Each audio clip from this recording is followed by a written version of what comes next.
So this is, at least this is the first chapter of the last 3 chapters. So the first chapter, yeah, it's the beginning of the end. That's why I had just. There we go. I think it is a song. Autonomic nervous system. Here we go. Oh, I so haven't. It's very dim. remember, it'll. Oh. Maybe you're having a. It's hot. I was gonna say. You're having a moment, yeah. I think I'm getting a hot flash. Yeah. It'll come in. All right. Anyway, autonomic nervous system. I think when you hear the word autonomic, you should actually think of the word automatic.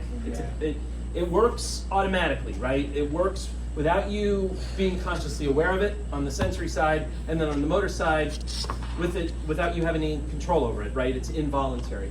And that's because the motor side always goes to either smooth muscle, cardiac muscle, or glands, and you don't have control of those things.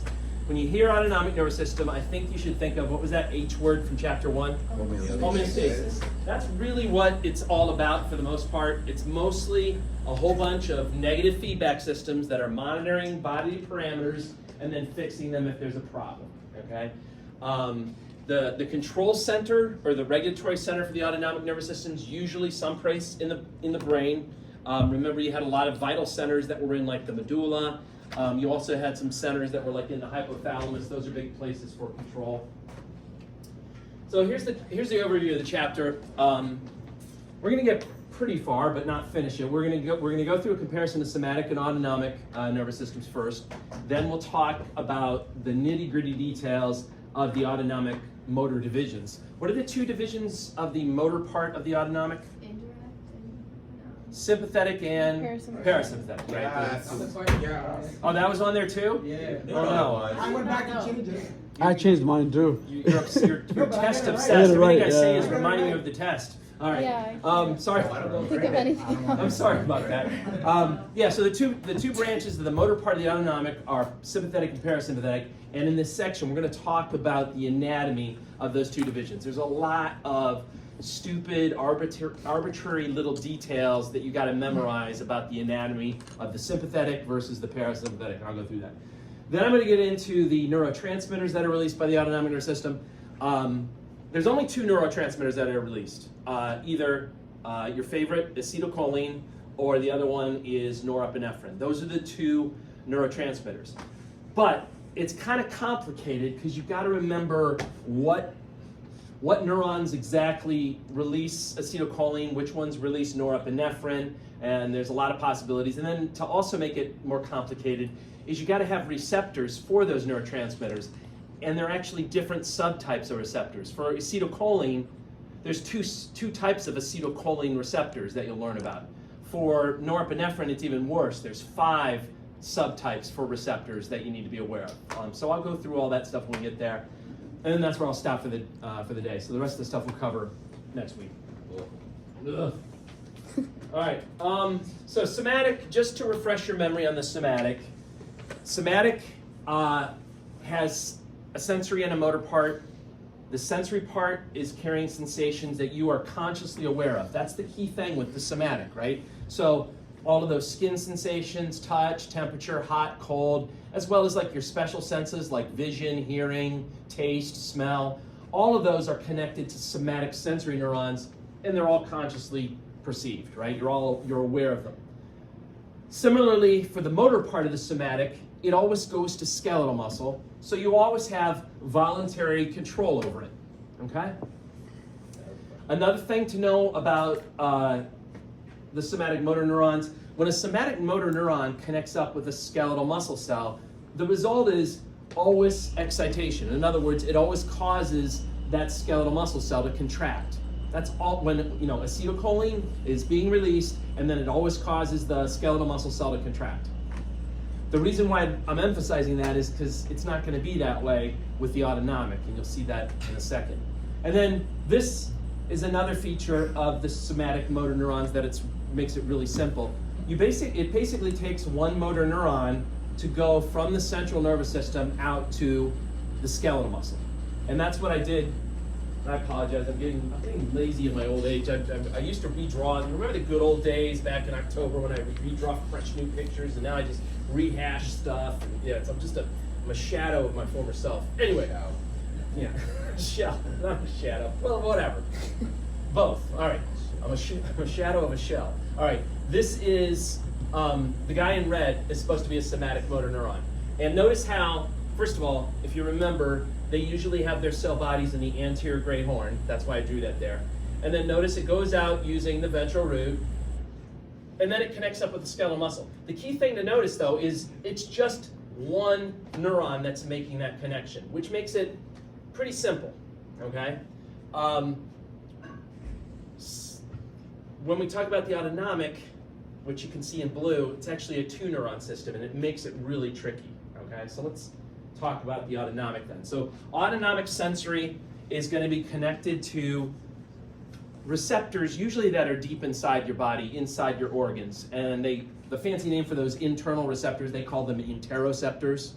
It's like a portmanteau of internal and receptor, right? Like Bradgelina, right? When you combine it two like that, right? Interoceptors, they're found in the walls of like your stomach, for example. You have like stretch receptors in the walls of your stomach that stretch when your stomach starts filling up with food. The wall will stretch and then it'll stimulate those receptors. Or like when your blood pressure starts to get high, there are stretch receptors in the walls of the blood vessels that will detect that. So the receptors are located deep inside your body, and you're not consciously aware of the sensations, okay? If I asked you, right now, what's your blood glucose level? You're like, you can't be like, oh, hold on, it feels like, it's 106 grams per deciliter. You have no idea, right? I mean, you could test your blood, but you don't know, you're not perceiving it at the moment, right? Or if I said, what's your blood pH right now? You can be like, oh, it's 7.41. I mean, you have no idea. But your autonomic nervous system knows, because you have autonomic sensory neurons that are constantly measuring this information and sending it into one of the control centers, usually in the medulla or in the hypothalamus. They're analyzing it and seeing if it matches up to what the normal value should be, and if it doesn't, then they send a signal out to either smooth muscle, cardiac muscle, or glands that tries to fix the problem, all right? So that's the sensory part of the autonomic. For the motor part, again, it's involuntary. You can't control it.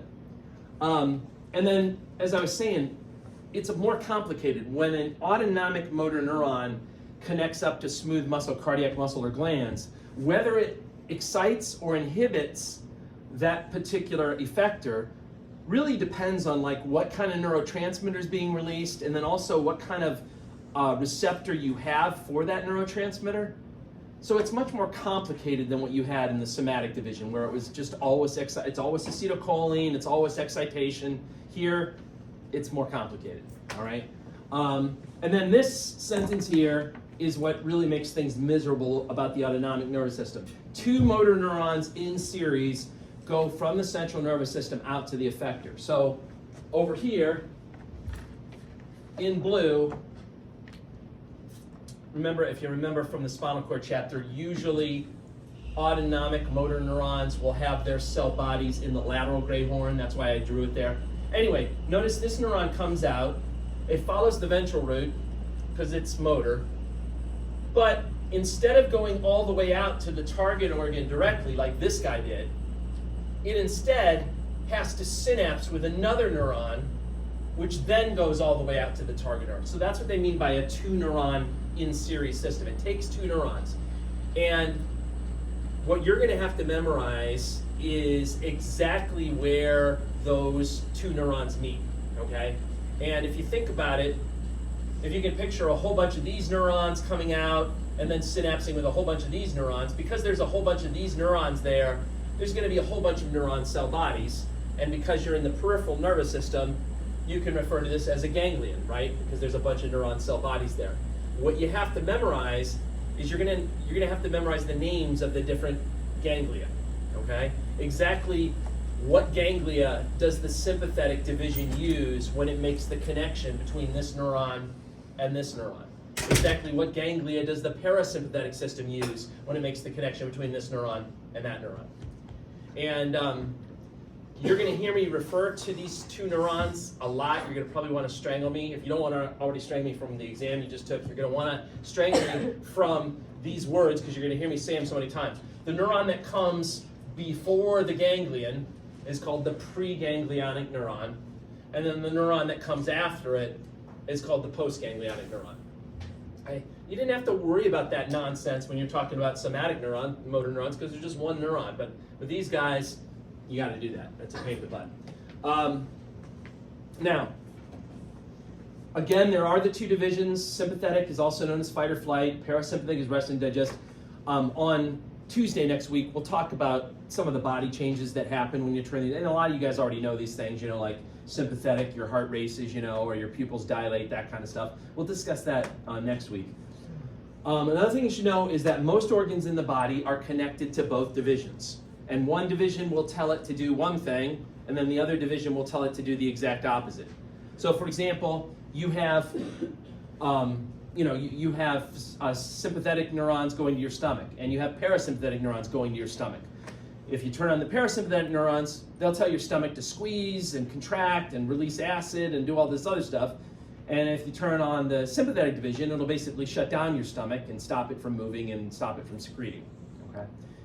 Anytime you have an organ that's connected to both like that, you say, oh, that organ is dual innervated. Okay? Most internal organs have dual innervation. Okay? There are some exceptions where only one division might be. For example, most of your blood vessels are only connected up to your sympathetic division. Okay? But in general, most organs have dual innervation. All right.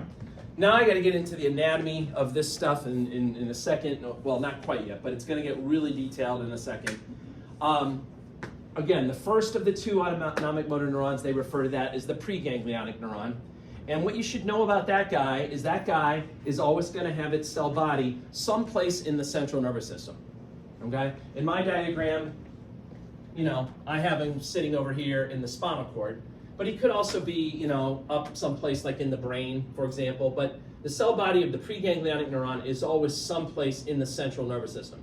The other thing to know about the preganglionic neuron is that its axon is always myelinated. Okay, for whatever reason, the axon of the preganglionic neuron is always myelinated. That's why I wrote that underneath there.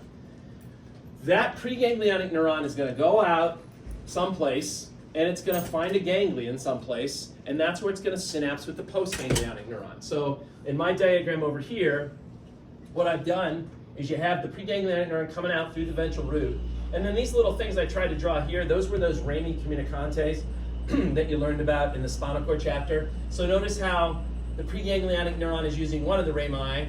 It then goes out, it finds the postganglionic neuron, it synapses with it, and then the postganglionic neuron uses the other rami communicantes to kind of come back in and rejoin the spinal nerve. And then eventually that postganglionic is going to go out and it's going to synapse with smooth muscle, cardiac muscle, and glands. So the postganglionic neuron, it's completely outside of the CNS. Its cell body is going to be at some kind of a ganglion. That's where you find the cell body of the postganglionic neuron. And fun fact about the postganglionic is its axon is unmyelinated. Okay? So what kind of appearance is the axon of the preganglionic neuron going to have? Like, what's it going to look like? White. It's going to be whitish, right? And then what's this axon going to look like? Gray. Kind of grayish, okay? And you'll see why I emphasize that here in a moment. So that's the usual setup. Preganglionic goes out, synapses with a postganglionic at some kind of ganglion, and then the postganglionic connects up with the effector. That's the usual setup. There is one weird situation where the preganglionic goes all the way out to the adrenal gland, and then inside the adrenal gland, it synapses with some cells there that are kind of like postganglionic neurons, but we don't call them that. We call them chromaffin cells, okay? That's the one oddball situation, but otherwise, it's this type of setup that I drew up here. So this is just a diagram basically illustrating everything I said. So at the top two pictures refer to the sympathetic division. The bottom one refers to the parasympathetic division. Notice that in all these cases, you have a preganglionic neuron that has its cell body someplace in the central nervous system. The preganglionic neuron goes out, and then it's going to synapse usually at some kind of a ganglion, like here, or like there in that example. The only exception, which I just mentioned on the previous side, is this middle scenario, where in the sympathetic division, sometimes the preganglionic neuron will go out to the middle of the adrenal gland, and then it synapses with specialized cells there that are called chromaffin cells. Okay. All right. Is this where we get into the details? No, not quite yet. We're going to get into the details in a second. Autonomic plexuses. So you guys learned what were plexuses before when you learned about them before? Anterior rami. Yeah, that anterior rami that sort of do what? They kind of Overlap. Yeah, they overlap and they interconnect with each other, right? It's a way of just kind of organizing the neurons before you send them to someplace in the body. Autonomic neurons do the same thing. They interconnect with each other. They form plexuses. The good news for you guys is you don't need to find them on a model or anything. The next lab practical, you're not gonna have to like show me the autonomic plexuses.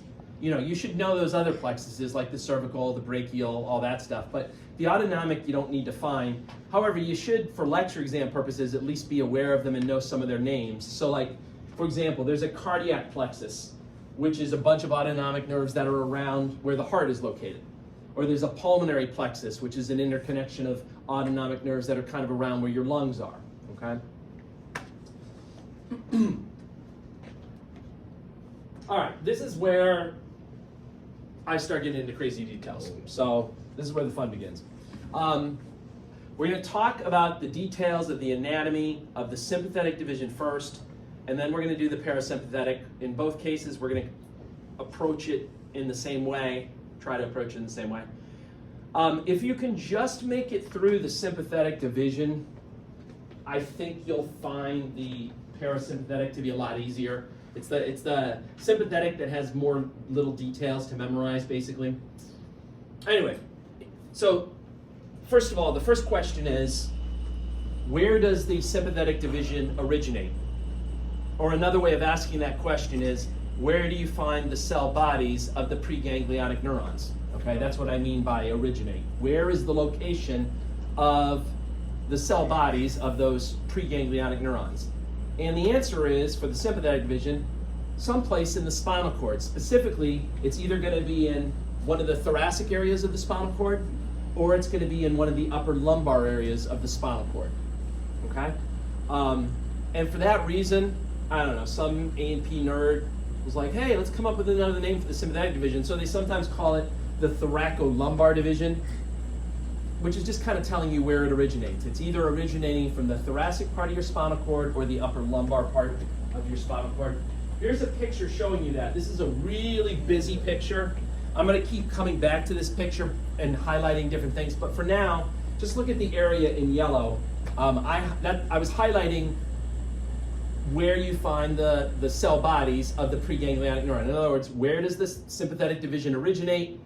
Someplace in either the thoracic spinal cord or the lumbar spinal cord. That's only where you'll find the sympathetic division, which also explains why, when you looked at cranial nerves, did any of the cranial nerves have sympathetic branches in them? No. No. Some of them had parasympathetic, right? But none of them had sympathetic, and that's because the sympathetic don't originate up off the brainstem. They actually come off just the spinal cord. Okay. Why is it T1 to L2 or L3? Like, why isn't it just T1 to L3? You mean like why is there that variability? Yeah. I L2. think it's because sometimes it sort of sits on the border in between the two, like so it's like, how do you call it? Is that coming from L2 or is it coming from L3? Because it's like right on the border. Thank you. Yeah. Now, the second question is, where does the first neuron, the preganglionic neuron, where does it meet up with the second neuron, the postganglionic neuron? Where do they connect? Or another way of asking that is, what's the name of the ganglia that they use where they make that connection? And in the case of the sympathetic division, there's two choices of ganglia that they could use. One set of ganglia sits to the left and to the right of the spinal cord, and that's called the sympathetic trunk ganglia. So there's a left and right sympathetic trunk ganglia that sit right next to the spinal cord. The other option is another set of ganglia that sort of sit in front of your vertebrae, and they're called the prevertebral ganglia. Okay. So let me again. This is that exact same picture, but I've highlighted a different thing here. So notice now I'm highlighting the different ganglia choices they have. So in this diagram, the thing shown in yellow which is actually the same thing as that over here. That would be the sympathetic trunk ganglia. So there's the spinal cord in the middle, and to the right and to the left of it are your sympathetic trunk ganglia. So that's one option. The other option is what I highlighted here in yellow, and that's the prevertebral ganglia. Okay? Now, in this diagram, the artist drew it so that it was off to the side so that you could see it a little bit easier. But in reality, these ganglia would actually be in front of the spinal cord. They'd be prevertebral in front of the spinal cord. Okay? So those are the options. Now, this slide gets into probably the smallest, finest details of this whole chapter. And this is the 4 ways in which a sympathetic preganglionic neuron can connect up with a sympathetic postganglionic neuron. There's 4 possible ways they can make that connection, and they're listed here. Instead of just reading this though, I'm just going to go to the next slide and walk you through each of these 4 choices. They're actually numbered 1, 2, 3, and then 4. Those are your 4 choices. So notice what's happening here. Oh, and by the way, I should mention, you may have noticed this, or you maybe probably don't care, but the way that the artist drew these pictures is the preganglionic neurons, they have solid lines, and then the postganglionic neurons, they have a dotted line. Okay, you can see it a little bit better on this picture. Notice these guys coming out here, these are all preganglionic neurons, that's why they have a solid line. But then after they make their synapse, then the postganglionic neurons, you can see they're dotted lines, all right? There's just the artist's way of making this like clearer to look at, I guess. Clear, I don't know. So what are the 4 options? I know you're dying to know. So first of all, get your bearings. This guy here is the preganglionic neuron, okay? Notice it's got its cell body sitting roughly in that lateral gray horn, and then its axon is coming out using the anterior root, and then it goes into the spinal nerve. Now, what may be a little bit hard to see depending on where you're sitting in the room is what's going to happen is this preganglionic neuron goes out, and then it makes a sharp turn, and it uses one of these rami communicantes, which I tried to sort of illustrate up here. It uses one of the rami communicantes to get into the sympathetic trunk ganglia. These are the sympathetic trunk ganglia. They're all connected to each other. And in order to get access to that, this guy has to take this sort of sudden turn, and then it gets into there using the rami communicantes. Once it's inside there, that's where the fun begins. It has 4 options for how it's going to connect with the postganglionic neuron. Option number 1 is as soon as the preganglionic neuron gets in there, it immediately makes a synapse at that very first ganglia with the postganglionic neuron, and then the postganglionic neuron uses the rami communicantes that's right there to get back into the spinal nerve. Okay? Which is kind of like what I drew up in this picture here. Okay?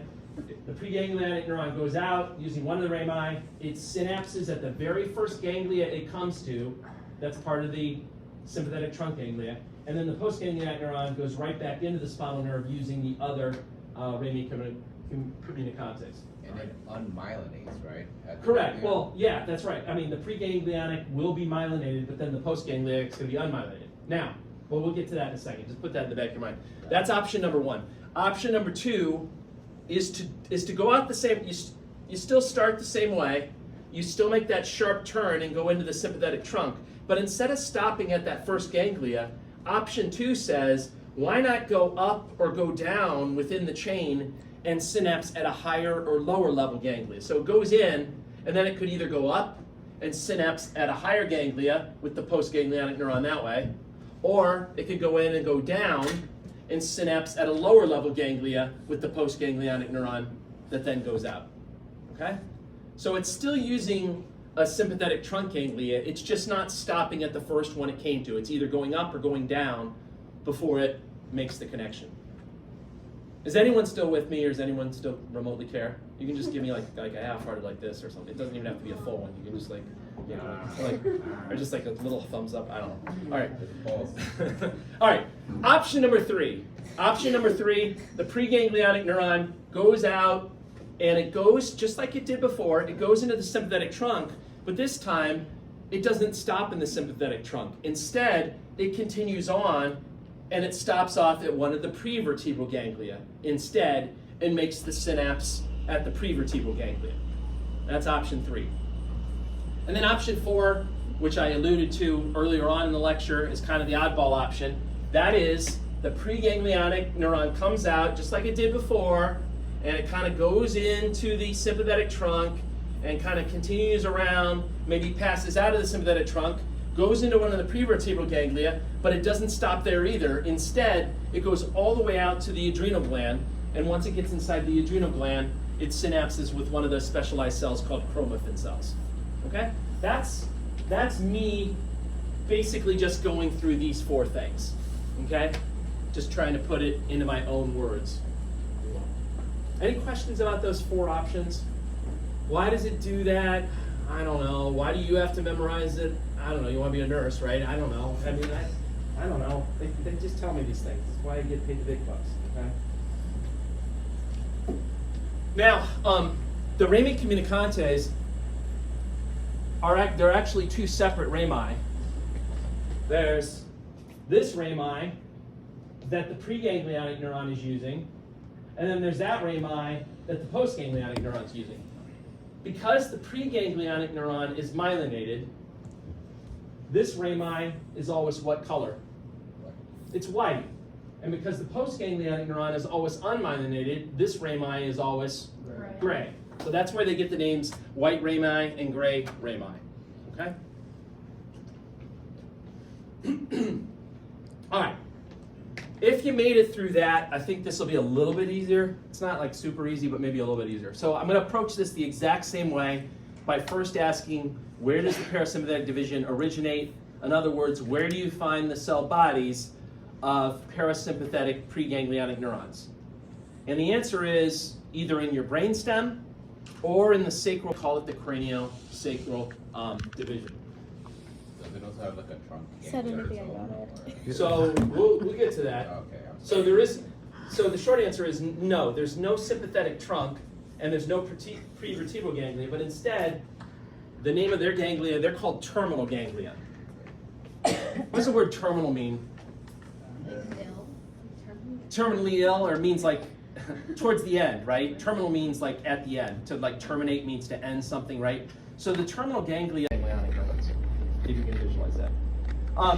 The good news about the parasympathetic, they don't use 2 different types of ganglia. They only use these terminal ganglia.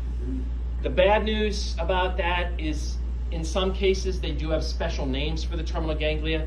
For example, the terminal ganglia that the cranial nerves use have special names, and you can see them down here. So cranial nerve number 3, the oculomotor, uses a terminal ganglia that's known as the ciliary ganglion.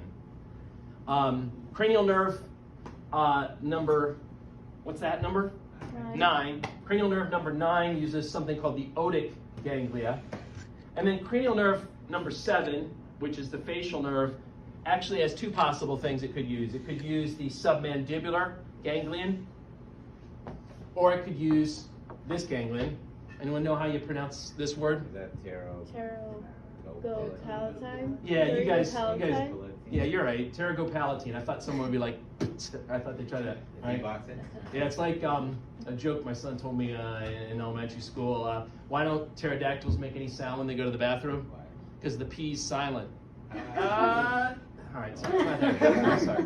It's a big build-up for not much payoff. Yeah, you're laughing on Tuesday. That's right. Right, yeah, it's too soon. You're still in shock. I get it. There's that post-trauma thing going on. I get it. All right, that's fine. We'll laugh on Tuesday. That's a good line. I like that line. That's good. All right. So this diagram here, this is showing you the location of those terminal ganglia. Notice in most cases, the terminal ganglia are actually in the wall of the target organ that you're going to. So that's why, look how long these preganglionic neurons are. They then make the synapse, and then you have these really short postganglionic neurons. Okay? Yeah? Is it because the message, since they're myelinated, is going to get there faster and then it takes time to like process in theory? I don't know. I don't know why it has to be set up. It's a good thought. I don't know if that's speeding the signal for a longer period of time? Maybe. It could be. It could be leading to a faster signal going there. It's a good question. I haven't heard a reasonable explanation about it. You can see these guys highlighted in yellow. Those are also terminal ganglia that they just gave the special names to. So ciliary ganglia, whatever. All right, that's it for the parasympathetic. Last we have, if you remember, the third kind of division of your peripheral nervous system is the enteric division. You'll learn a lot more about this in AMP2, but basically, if you look in the wall of your stomach or you look in the wall of your small intestine, there are layers of nerves that are inside the walls of these hollow organs. One layer is called the myenteric plexus. What does the prefix myo mean? To the muscles that are in the wall of the stomach and the intestine, kind of like squeezing your food and moving it along. That's what those nerves do. And then there's another plexus of nerves that's in the wall called the submucosal plexus.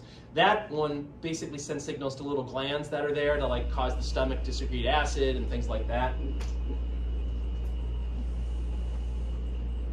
All right. Now the other detailed part of this lecture is remembering all this nonsense about neurotransmitters and their receptors. So let me try to start off simple and then quickly get confusing. All right, so there's two types of neurotransmitters that are going to be released by the autonomic nervous system. Either your old friend acetylcholine. Yes, I know it was released by the somatic nervous system, but it's also released by the autonomic nervous system. And then the other choice is norepinephrine. Okay, those are the two choices. If you have a neuron that releases acetylcholine, you can say, hey, I've got a neuron that releases acetylcholine, or you could say, I've got a cholinergic neuron. It just means that's a neuron that releases acetylcholine.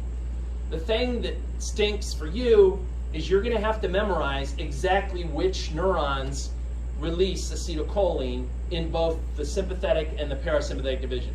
So let me go to these pictures here, and all these little things in yellow are highlighting where the acetylcholine is being released. So just to get your bearings, these two top pictures refer to the sympathetic division. This bottom picture refers to the parasympathetic.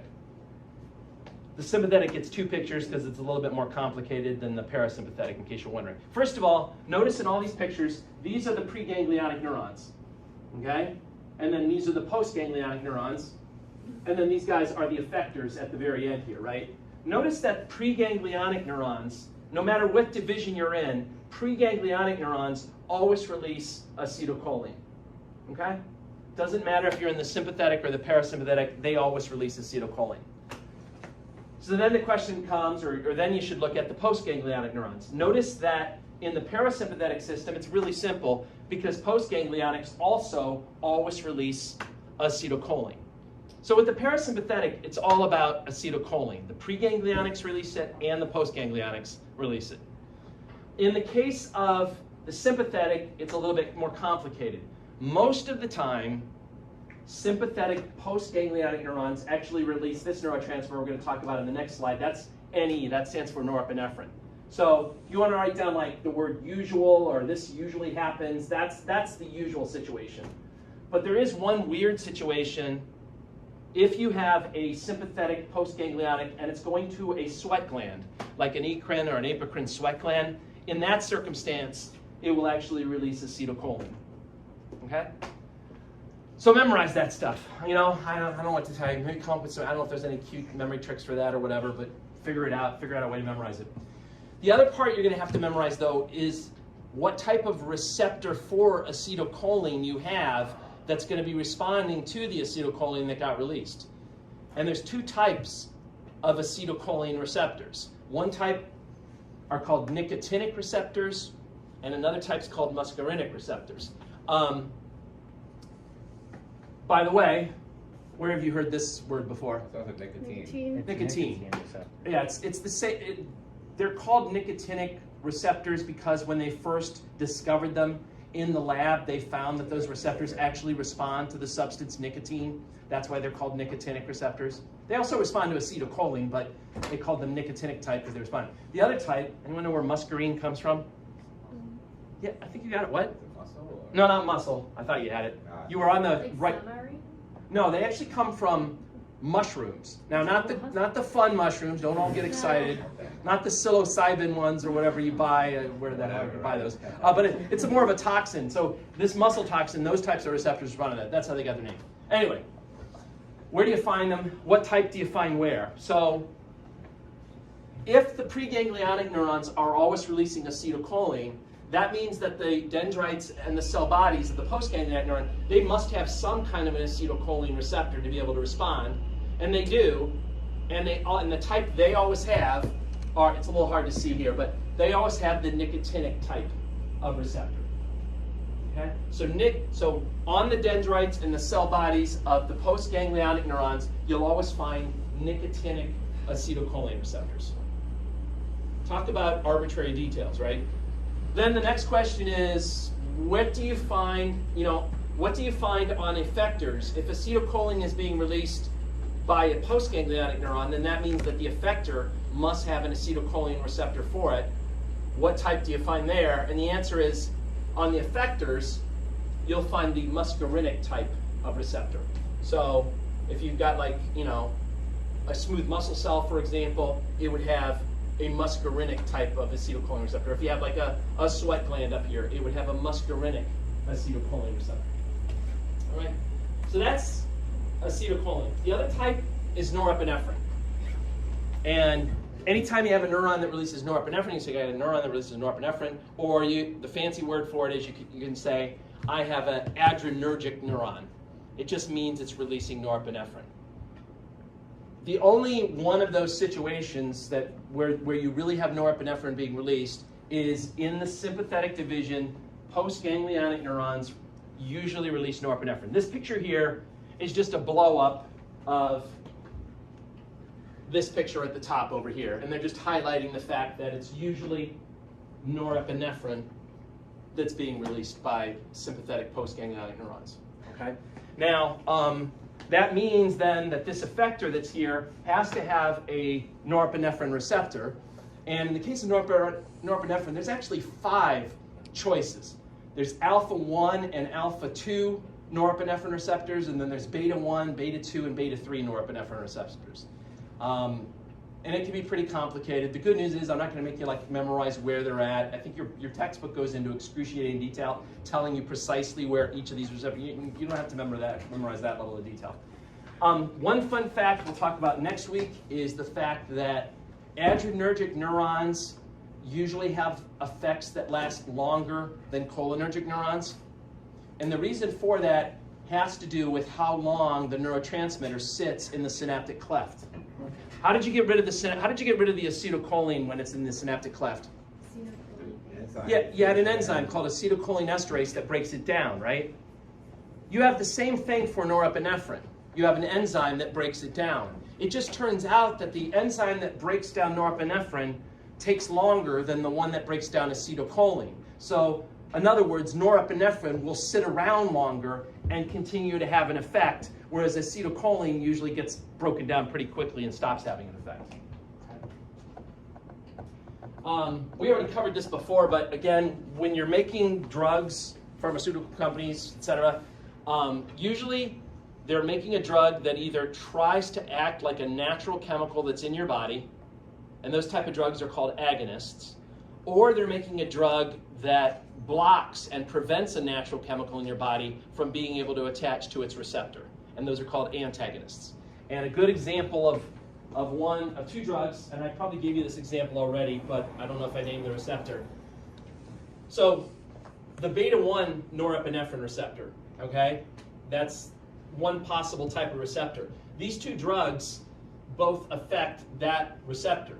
Albuterol, which you know is given for asthma, it's a beta agonist, so it'll stimulate that receptor much like norepinephrine would, and that'll cause your airways to dilate, so that'll help you breathe when you're having an asthma attack. This drug, propranolol, it blocks that receptor, and it prevents norepinephrine from attaching, and actually by doing that, it helps to reduce your blood pressure, okay? And that's called a beta antagonist, or more commonly they call it a beta blocker. Okay? All right, that's where I was going to stop. Any questions about any of this stuff? It's a lot. Thank you for sticking with me. I know it was a rough day. Pretty rough. Pretty rough. I got a question. What's an understatement? I know you guys are all dead, but what did you put for I haven't answered this question. corticospinal? Questions. This is, you know, these are the toughest chapters really in the book. She Chapter definitely did. 4, I mean, lecture exam 4 is no cakewalk, all right? Oh, God. 3, I mean, I wouldn't say that it's any harder than 3 was, but it's probably at least comparable, all right? So, One was muffin walk, this one was cake walk. so I don't, I wouldn't like write it off as being like, oh, this is a piece of cake. All right, where am I? I would be surprised if people bought it back. You have like a place in the front. Yeah. All right, so here's the big picture of the autonomic nervous system. We started with the comparison of the somatic and the autonomic nervous system. We thought you were gone. Season 2 has started. So we had an over under 15. We were just talking about you. Right? What happened? Because we had over under 15. Ah, Over under 15. So. you just missed the survey, but that's all right. Is he gone? Oh, I know I'm getting. Okay, yeah. So I'm happy you're still here. Yeah, good for you. Are we bigger than your 8 o'clock class in regards to student count? Are you bigger? In regards to student count? You're bigger in personalities. Exactly. Yeah, no, you're. I don't even. I'd have to look at the exact roster, but I think there's about the same number of students that came. Maybe a few more in your class than in theirs. But just because someone's not here doesn't necessarily mean that they withdrew. So. Anyway, all right. So let me truck through this then. Yeah, I'm glad for you guys that did stick with the class. Congratulations for still being here. I know it's an achievement. Like it's tough. It's not an easy class. All right. Comparison of somatic and autonomic nervous system. So remember, with both these divisions, you have a sensory part, you have a motor part. What can you say about somatic sensory? Are you consciously aware of somatic sensory? Yes. All right, you're consciously aware. What about autonomic sensory? No. That's more, monitoring internal body conditions, what's the body, blood pH, that kind of stuff. What about somatic motor? Can you voluntarily control it? Yeah, because it always goes to what type of Skeletal effect? muscle. Skeletal muscle. What about autonomic motor? Can you control it? No, because it's going to what? Cardiac Glands. muscle, smooth muscle, or glands, right? Anatomy of autonomic motor pathways. So this is when we got into the details of the sympathetic and the parasympathetic divisions. Anyone remember, where does the sympathetic division originate? Your spinal cord. Spinal cord, specifically what part of the spinal cord? Gray matter. Yeah, so it's either in the thoracic area or the upper lumbar area. So that's why they call the sympathetic the thoracolumbar division, because of where it originates. Where did the parasympathetic originate? Cranial and coxial. Sacral. Sacral, craniosacral. So it's either the cranial part means that it's either originating in the brainstem, and the sacral part means the sacral part of the spinal cord. So different origins. Remember, the pain in the butt thing about the autonomic motor pathways is that it takes 2 neurons to go from the central nervous system out to the effector. And that first neuron that goes out is called the what?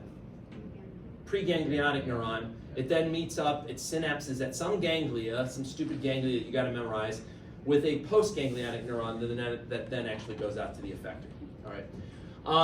We then went to autonomic nervous system, neurotransmitters and receptors. What are the 2 main neurotransmitters you have in the autonomic division?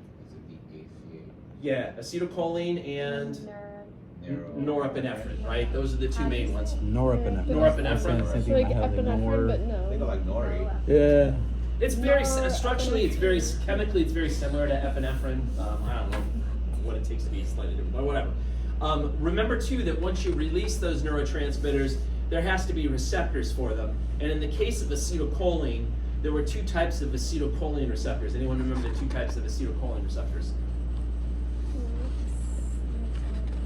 What is it? That's the enzyme. One of them, think cigarettes, think nicotinic yeah. acetylcholine receptors, and then muscarinic acetylcholine receptors. In the case of norepinephrine, there's 3 types, or there's actually 5 types. There's like alpha 1, alpha 2, beta 1, beta 2, beta 3, so there's even more receptors there.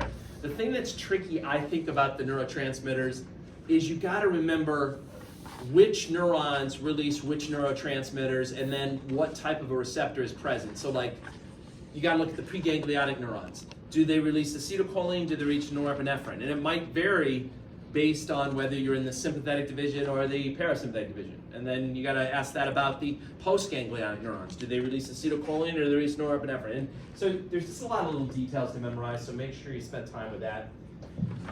So let me jump ahead to the physiology of the autonomic nervous system. That's where we left off last week.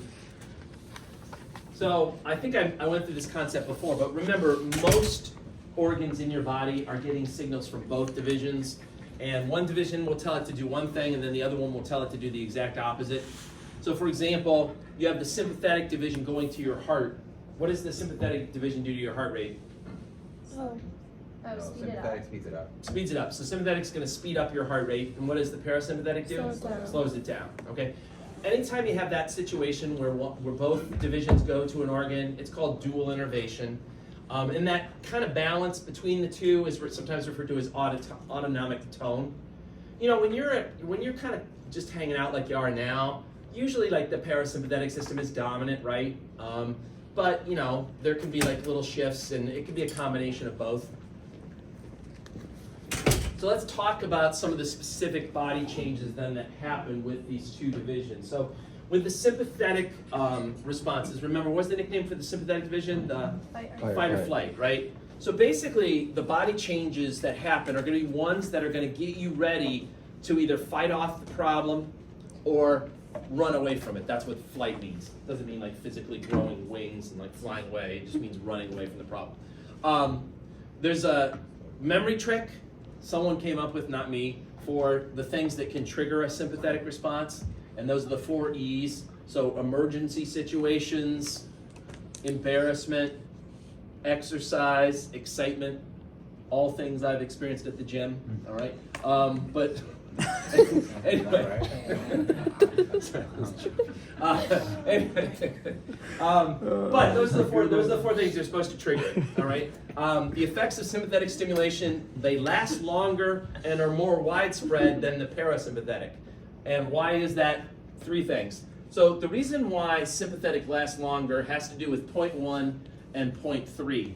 Point 1, norepinephrine is degraded more slowly than acetylcholine, right? How do you get what's one of the ways that you get the neurotransmitter out of the synaptic cleft? By using an enzyme to break it down. As it turns out, the enzyme that breaks down acetylcholine works very quickly. So acetylcholine doesn't linger around. Norepinephrine is broken down more slowly, so it stays around in that cleft and continues to have an effect. And since most sympathetic postganglionics release norepinephrine, that's why sympathetic responses tend to last longer. Yes? So does that mean that norepinephrine does not have an enzyme then? No, it does. It just works slower than the acetylcholinesterase that breaks down acetylcholine. Yeah, it still has an enzyme, it just works slower. And then point 3 is the other reason. Remember, in the sympathetic division, one of the possible pathways that the neurons could follow is to go out to your adrenal gland. And I'm sorry, I apologize because I left out a word here. Make sure you write in the word adrenal medulla. Okay, we're not talking about your medulla like oblongata in your brainstem. We're talking about the adrenal gland. The middle part of the adrenal gland is called the adrenal medulla, right? Anyway, in the sympathetic division, if you remember from last week, one possibility is to have the sympathetic division go out and connect to this adrenal gland. And once it stimulates the cells in the adrenal gland, they're going to put these 2 chemicals into your blood. So essentially it's acting like hormones, okay? The cells that are in the adrenal gland are kind of like postganglionic neurons, but instead of just releasing it and then stimulating some effector, they're releasing these chemicals and putting them into the blood, so they're essentially acting as hormones. How does this play into longer lasting? Well, once you put these hormones in your blood, as long as they're in the blood, your sympathetic response is going to keep going. You're going to be freaking out, your heart rate's going to be pounding and stuff. You know, it's like, my favorite example, say you're being chased by a bear, right? Anyone been chased by a bear? I know. You have been chased by a bear? All right, I was really excited. No, it'd be like, I was ready. how about ready. yesterday? Yesterday. You were? Yeah. You gotta tell the story now. I mean, I just, meet friends. You made friends with the bear? Yeah. All right. Well, that's different. You made friends with the bear. So anyway, here's the deal. Suppose you're running away from a bear. Your sympathetic system's like, going nuts, right? You're running away from the bear, and then your friend is standing around. First of all, probably doing this move first, like taping it first. But then your friend decides to take out a shotgun, which he had all along, and he shoots the bear. Okay, the bear clearly dies. Right? Do you suddenly just go, well, that was a load off my mind, and then just like walk away? No, you're like, oh my God, what just happened? Holy shit! You're just like freaking out. You're still freaking out. Why are you still freaking out? Because these are still in your blood, okay? And as long as they're there circulating, they're going to make you freak out. They're going to make your heart race. They're going to make all that. You breathe quick, all that stuff. It takes a while to get hormones out of your blood. You either have to have the kidneys get them out or the liver get them out. Right? And that can take a while. So with the parasympathetic division, you don't put hormones into the blood. So parasympathetic responses are shorter lasting than the sympathetic ones are. Now, the second point, more widespread, that has to do with point number 2. Postganglionic neurons spread out more, and they go to more places in the sympathetic division than they do in the parasympathetic. And this has to do with the design of where the ganglia are that the pre and the postganglionic neurons connect to. If you remember, with the sympathetic division, the ganglia are really close to the spinal cord. So in the sympathetic division, you have very short preganglionics, and then you have these really long postganglionics that spread out and go to lots of different organs. Versus in the parasympathetic system, the ganglia are located really close to the target organs, usually in the wall. So the preganglionics are really, really long. They go straight to their organs, but they don't. Once they synapse with the postganglionics don't really have an opportunity to spread out and go many places. So because of kind of the design, the postganglionic neurons of the sympathetic, they spread out more and you affect more kind of body systems, really. What are the actual body changes that you're going to see? Well, it's all going to be stuff that's going to try to support you fighting or run away from the problem. So your pupils are going to get bigger, they're going to dilate, right? That's to try to help you see better during the emergency situation, right? So your pupils will get bigger to try to let more light in so you can see better. Now, I don't know what you're supposed to do if like your emergency is happening like, in bright sunlight, then it might be kind of blinding or whatever, but the goal is to help you see better, so your pupils get bigger. And then the main purpose is to send blood flow to your skeletal muscles. That's what you're really going to need. If you want to run away or you want to fight, whatever you want to do, you're going to have to use your skeletal muscles. So in order to do that, your heart rate is going to have to kick it up a notch. Your heart rate's going to go up to pump more blood, ideally to your skeletal muscles, all right? And as that heart rate goes up, your blood pressure will also go up. And the goal is to send more oxygen and glucose to your skeletal muscles. Along with that, you'll send more blood flow to like the liver, where you can break down glycogen and get glucose that then can be used and sent to the skeletal muscles to help them do their job.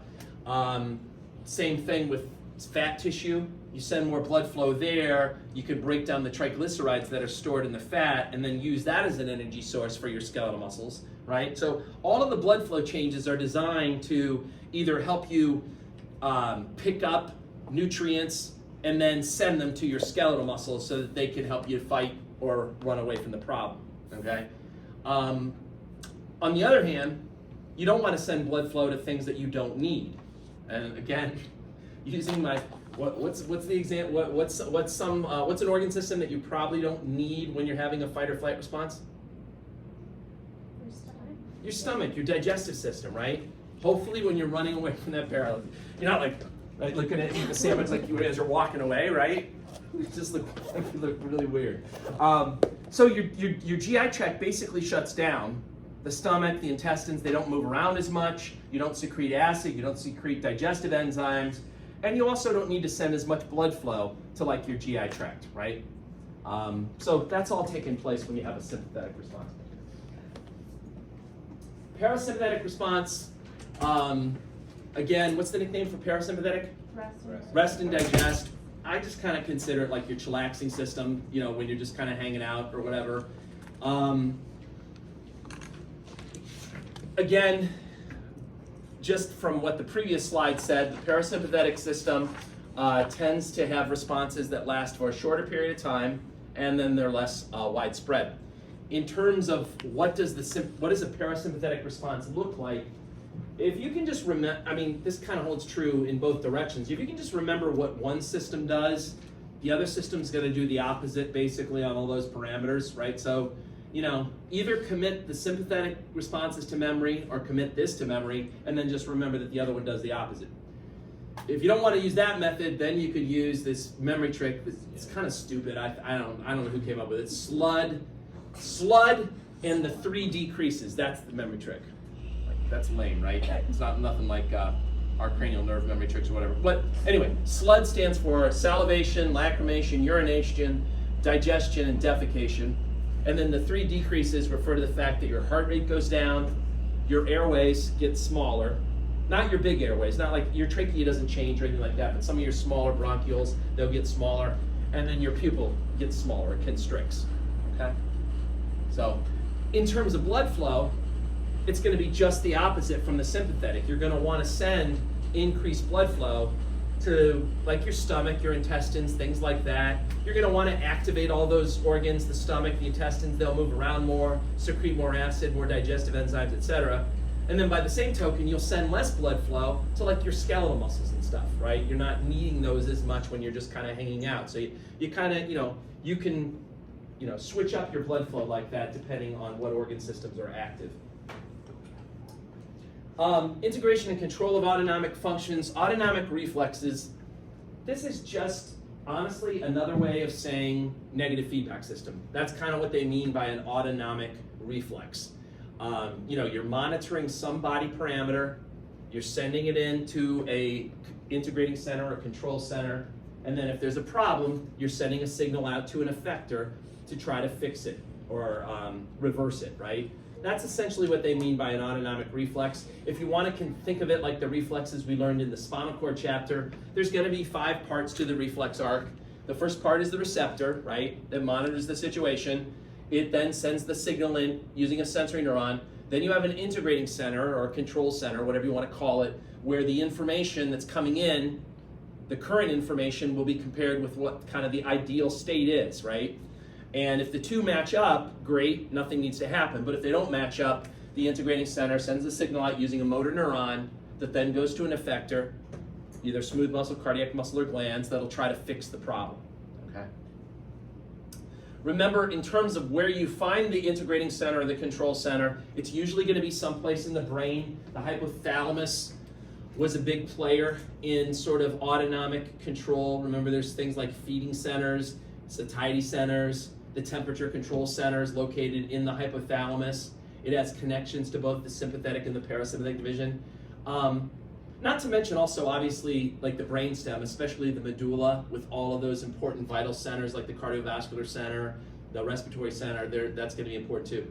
Limbic system can influence the hypothalamus and thereby affect the autonomic nervous system. So your emotional part of your brain can cause, physiologic changes in your body via the autonomic nervous system. So like if you're upset about something emotionally, it can make your heart race, right? There's a connection there.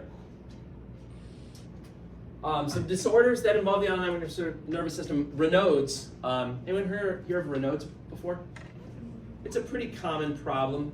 It generally, I don't have exact numbers. It's not super common, but it's not rare. It usually affects women more often than men. And it's an exaggerated sympathetic response, usually to some trigger like a cold temperature, or sometimes it could be like emotional stress. And what happens is you send excessive sympathetic signals to the little blood vessels that are in your fingers or in your toes. And what that does is it constricts those blood vessels. And so for a short period of time, you get reduced blood flow to your fingers and your toes. And your fingers and toes can start changing colors. They can start to look kind of pale, right? Or if there's a blood there that's been sitting around inside your fingers for a while, it'll start to turn kind of bluish as the oxygen's removed, right? So you can get either white or bluish looking fingers or toes. It's not a serious condition in most people. Again, people that have this are usually advised to like bring extra gloves or like really warm gloves when colder weather comes up because that can trigger the attack. Usually warming up their hands, during the attack will usually cause this to go away and blood flow will be restored. In other words, people aren't like getting amputations. They're not like, developing like dead fingers or whatever usually from this problem. Apparently, in more severe cases, they actually can put you on drugs that block the sympathetic signals, but in most people, drugs aren't even needed. Yeah. Yeah, I have this. You have that? Yeah. Oh, where were you when I asked if anybody? I Were was you in out the there? bathroom, Oh, yeah. okay. Oh, you have this? Yeah, I okay. have this. What's it like for you? I've had it since I was little. When I was little, I hated the snow because my hands would always turn blue and it'd be like freezing. Yeah. And then when I got older, like my parents always just gave me hand warmers. And Okay. then when I continued when I was older, I asked my doctor about it because I went to the doctor and it was cold and I'm like, my fingers are literally blue. Like, why is this happening? And she said I have this, and every year for Christmas I get hand warmers and feet warmers. And Nice. they're in my car, they're in my bag usually, and it's really like they turn my numb. Yeah. And when it's really cold, like if I have tight shoes on and it's really cold, it'll like lose makes it complete even worse. circulation. It'll take like hours Wow. to go back. Okay. Yeah. But you've never had to be on medications for it? No, Yeah. no, Okay. No. Yeah. It's usually not a super serious thing, but it's just uncomfortable. Right. This is a picture of a woman that's having like a Raynaud's attack over here, and you can see like the blanching on the fingers, and this finger is a little bit, bluish there, and this one's a little bit bluish there. On the right side is a special thermography type of imaging study where they're able to detect the heat that's in body parts, and then they color code it. And just because we're all idiots, they usually make like the red color indicate hotter, and then the blue color indicates like cooler. Remember, blood is mostly water.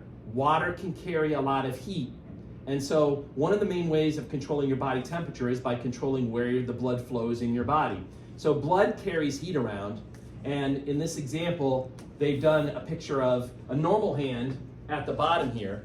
And you can see how the nice red color or orange kind of goes all the way out to the fingers. That's what a normal hand should look like because the blood is good, good blood flow out to the fingers. You see heat out there.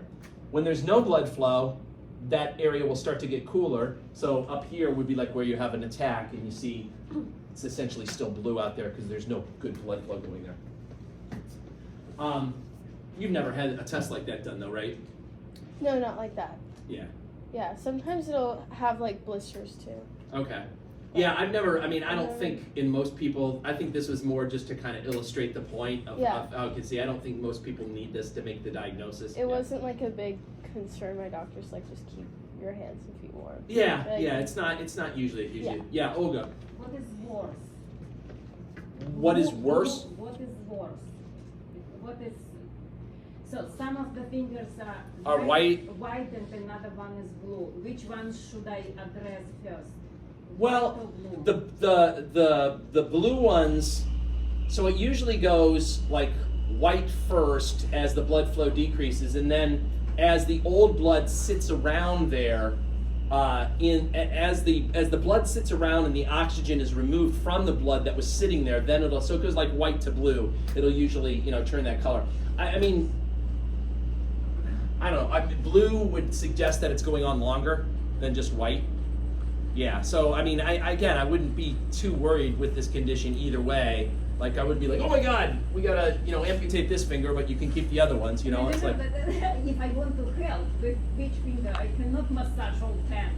So with which finger would I? Why can't you massage all 10? Usually warm your whole Don't hand. limit yourself. Yeah, yeah. I put them in I don't know. warm All right, water. go for the blue ones. If you must choose, if this is a triage situation and you got to save only one, go for the blue. Save the thumb.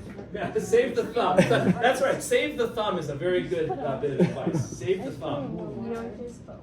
All right, a much more serious sympathetic problem is something called autonomic dysreflexia. This is a more sort of total body excessive sympathetic response. Okay, it's not just limited to the little like blood vessels in your fingers or your toes. This is like all over the body, activating it.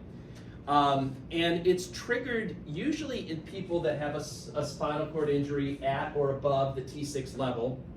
And the main problem with this is when you turn on the sympathetic division like completely, it can rapidly increase your blood pressure to very high, unsafe levels. And when somebody's having an attack of this autonomic dysreflexia, you usually have to admit them to the intensive care unit. And the first goal is to bring their blood pressure down, because it's usually going to be sky high, and they could have certain problems arise from that. The second goal is then to kind of figure out, well, what triggered it. There's usually something that triggered it, like if you're in a spinal cord injury patient. And a lot of times, it can be just something stupid, like that you wouldn't even think of. For example, spinal cord injury patients, many of them have urinary catheters in because they can't pee on their own. So they got a catheter in, and they can't feel their bladder, so they don't get a sense of like fullness or whatever. They just are relying on this urinary catheter to kind of drain the urine. If that catheter were to become blocked in some way, then the urine can start like backing up and start to stretch their bladder, and their bladder fills up and it gets bigger and bigger, and it can get to really high levels. And again, they're not going to feel pain from that. They're not going to feel anything from their bladder getting large like that. However, the sympathetic system is still monitoring it, and that could set off one of these autonomic dysreflexia episodes. And so the treatment after you control the blood pressure would be just to like, oh wait, it's just a blocked urinary catheter, put in a new urinary catheter, or clear out the one that they have, something like that. Yeah. But wouldn't these patients normally be bladder scanned like every 4 hours if you know this is like a possibility for them that they're retaining urine? What'd you say, bladder what? Like bladder scan, you ever seen a bladder scan? No. What you mean, bladder scan, like an x-ray test? Not really, but like just to see what's inside their bladder. Like, Well, you might do that if this problem arose, is that what you're saying? Arose, okay, never mind. Yeah, I mean, I wouldn't just routinely start doing an x-ray. Time for your 4 o'clock bladder scan. But like if you see that your patient's retaining, like if they're not peeing, Yeah. and they already have a catheter, you see Oh, that for the sure. numbers Yeah, go yeah. down. No, So yeah. we're just like, hey. Yeah, yes, absolutely. I wouldn't do it routinely, but yeah, absolutely. If it was blocked, yeah, for sure. All right. Any questions about the autonomic nervous system? All right, good. So now we got to go on to chapter 16. There's a lot to cover, right? It just never lets up. All right. Something like more clever, like in Latin or something. Yeah, there you go. Well, that's like a fine is like a musical thing at the end of a musical.